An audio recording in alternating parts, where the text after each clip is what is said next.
खनथाम खनब्रै थांदोंमोन फेरेंगा सारनाव खिन्थु फेरेंगा सारा जागोनल' होनो। 2 तारिखाव जों बेंटलाव थानाय फरेस्ट केम्पआव सारेन्डार जाहैदोंमोन आरो सिखारि। जोंखौ जोंनि गोसोजों जों थाङाखैमोन।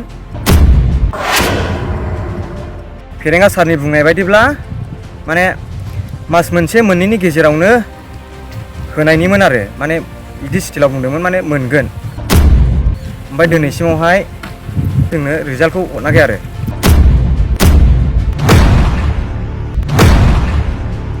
चिरां जिल्ला सिंनि मानास खुख्लुं रेन्जनि सा 70 सिखाव फलान आरो दंफां सिखावफोरा 2021 मायथाइनि 2 अक्ट'बराव गावसोरखौ गथायदोंमोन।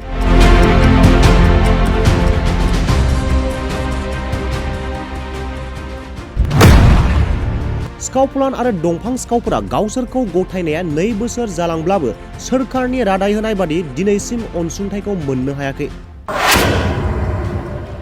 फेरेंगा सारनि बुंनाय बायदिब्ला माने मास मोनसे मोननैनि गेजेरावनो होनायनिमोन आरो माने बिदि स्टिलाव बुंदोंमोन माने मोनगोन। ओमफ्राय दिनैसिमावहाय जोंनो रिजाल्टखौ हरनाखै आरो। गोबाव सम नेबाय ओमफ्राय दिनैसिमावबो माने जायाखै आरो। चिरां जिल्ला सिंनि मानास खुख्लुं रेन्जनि सा 70 सिखाव फलान आरो दंफां सिखावफोरा 2021 मायथाइनि 2 अक्ट'बराव गावसोरखौ गथायदोंमोन।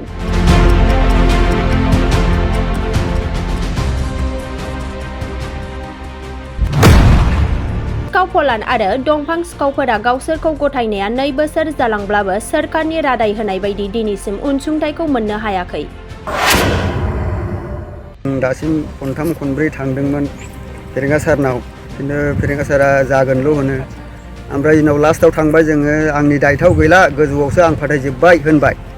बेखौ लानानै मानास खुख्लुं रेन्जनि सिंनि गावसोरखौ गथायनाय फलानफोरा दुखु मोननाय फोरमायनायजों लोगोसे रादाय होनाय बादि अनसुंथाइखौ थाबैनो होनो खुंथायाव थानाय सोरखारखौ खावलायो। 2 तारिखाव जों बेंटलाव थानाय फरेस्ट केम्पआव सारेन्डार जाहैदोंमोन आरो सिखारि। ओमफ्राय दा जोंखौ जोंनि गोसोजों जों थाङाखैमोन माने बिजिनियाव थानाय सारेन्डारफ्रा जोंखौ माने बुजायफैनानै लानानै थांदोंमोन आरो। ओमफ्राय बिसोरनि बुंनाय बायदि जोंबो माने फोथायनानै थांनाय जादों। ओमफ्राय थांनानै जोंखौ बेवहाय जोंनि बुस्थुखौ जमा होनानै ओमफ्राय फेरेंगा सारा फैनानै बुंदोंमोन आरो माने नोंसिनि माबाखौ होनांगौखौ जों होगोन। 50,000 बे नगद फ्रि होनाय जागोन। ओमफ्राय IBS नि मोनसे स्किम 1,20,000 होगोन होनदोंमोन आरो। ओमफ्राय दा फेरेंगा सारनि बुंनाय बायदिब्ला माने मास मोनसे मोननैनि गेजेरावनो होनायनिमोन आरो माने बिदि स्टिलाव बुंदोंमोन माने मोनगोन। ओमफ्राय दिनैसिमावहाय जोंनो रिजाल्टखौ हरनाखै आरो। माने जों थांदोंमोन थांनायालाय खेबथाम खेबब्रै थांनानै माने ओमफ्राय आंनि दायथ' गैला होनोना जों थांनानै माबा लादोंमोन आरो सोंदोंमोन। ओमफ्राय सोंनायावहाय रायलायनायालाय फंफा फंनै रायलायनानै बुंदोंमोन जे माने जागासिनो दंबो होनदोंमोन आरो। ओमफ्राय सिगां जोंनि पिएजोंबो खबर लादोंमोन। ओमफ्राय पिएआ बुंदोंमोन नोंसिनि प्रसेसा सोलिगासिनो दं। ओमफ्राय जों थाङो जेबो रिजाल्टखौ मोनाखै आरो माने मोनसेबो प्रसेसानो जोंनियाव बिसोर खिथाहरनाखै माने जागासिनो दंल' होनो। ओमफ्राय उनाव फेरेंगा सारनाव थांबाय एप्लिकेसनबो हैबाय।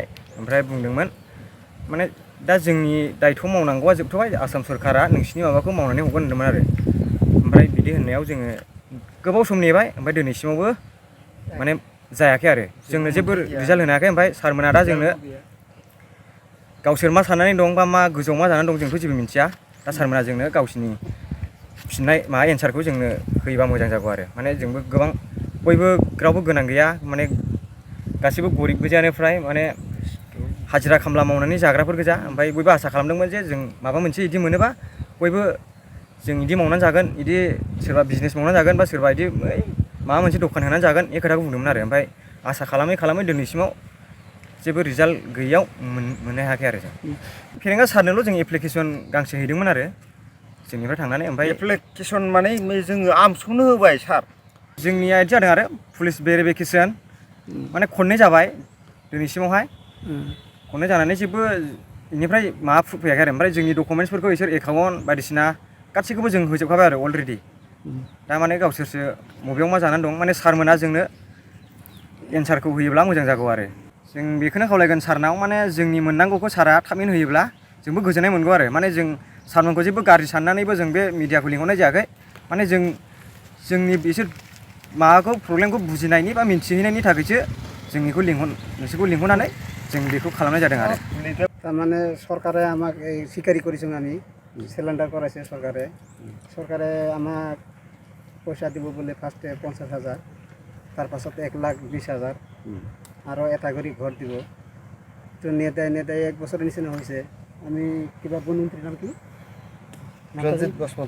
ৰঞ্জিত বসুমতাৰী তাৰ ঘৰত গেছোঁ যাই কিনে 3বাৰ গেছোঁ আমি কয় হ'ব কিন্তু অলপ মানে প্ৰব্লেম হৈ আছে কিন্তু দিব আৰু তোমাৰতো হৈছে কি আৰু এনেকুৱা কৈ আমাক ঘূৰাইয়ে আছে আজিলৈকে কিমান বছৰ হ'ল এইটো ঘূৰাই থকা ঘূৰাই লাগা 1 বছৰমান হ'ল নেকি বেছি হ'ল হয়তো বেছি হৈ আছে এতিয়া চৰকাৰক কি আহ্বান জনাব চৰকাৰক আহ্বান জনাইছোঁ মানে আমিতো কি কৰি খাম এতিয়া আৰু আগতো স্বীকাৰ কৰিয়ে খাইছোঁ এতিয়াতো কিবা কাম চাম কৰি খাই আছোঁ পইচাটো দিলে আমি কিবা কাৰবাৰ চাৰবাৰ কৰি খাব পাৰিলোঁ হয় এইটোৱে আবদাर ओमफ्राय जों दासिम खनथाम खनब्रै थांदोंमोन फेरेंगा सारनाव खिन्थु फेरेंगा सारा जागोनल' होनो ओमफ्राय उनाव लास्टआव थांबाय जोङो आंनि दायथ'आव गैला गोजौआवसो आं फाथायजोब्बाय होनबाय जोंथ' थांबाय थादों खनथाम खनब्रै ओमफ्राय दाना आंनि दायथ' गैया दा आंनि दायथ'खौ गोजौआव फाथायजोब्बाय गोजौआव मा खालामदों खालामाखै आंबो मिथिया होनबाय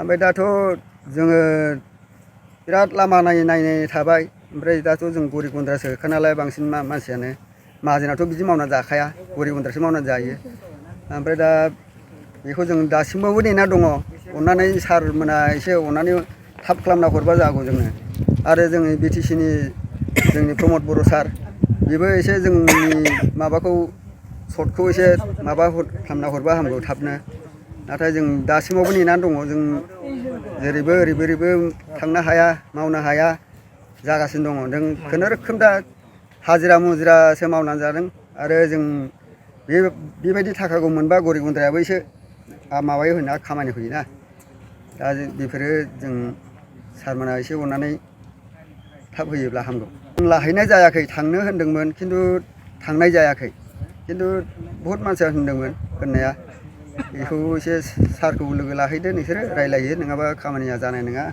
नङाबा मोननोबो हागौ मोनाबो जानो हागौ बहुत मानसियानो बुंदों ओमफ्राय माने जों उन्दैनिफ्राय खस्थ' खालामनानै जानाय नालाय आदा माने जोंखौ माने आमस लानाय नुबाय थानायखाय खस्थ' जोंबो मावनानै जाबाय थायो बिसि फिसा दङ जोंनाबो फरायनाय दङ फिसाफोर बिनि थाखाय खेथि बाथि मावो जोङो बायदिसिना मावो दा बेनि थाखाय थाखा सर्ट जायो जों दा समाव जों लाइन बारनाय जायो आरो आमस लानानै ओमफ्राय दा आदामोननो जोङो एकदम ज' हैजोबबाय जोङो ज' जानानै ओमफ्राय आदामोना जुदि जोंखौ दाबो नायफिनाबा लामा सामा अन्थ' टाउन सहराव थाङो जोङो बङाइ थाङो दिल्ली थाङो जोंबो साइकेलजोंबो थाङो गारिजोंबो थाङो जोंखौ रावबो नायफिना दा नोंनो मा नांगौ बेखौ दा जोङो बे आखाइ थिखांबाय बेखौ जुदि अननाय गैयाबा बिदानाव जोंनि पाब्लिक गरिब गुन्द्राखौ जुदि अननाय गैयाबा जों लांदाङै थानोसै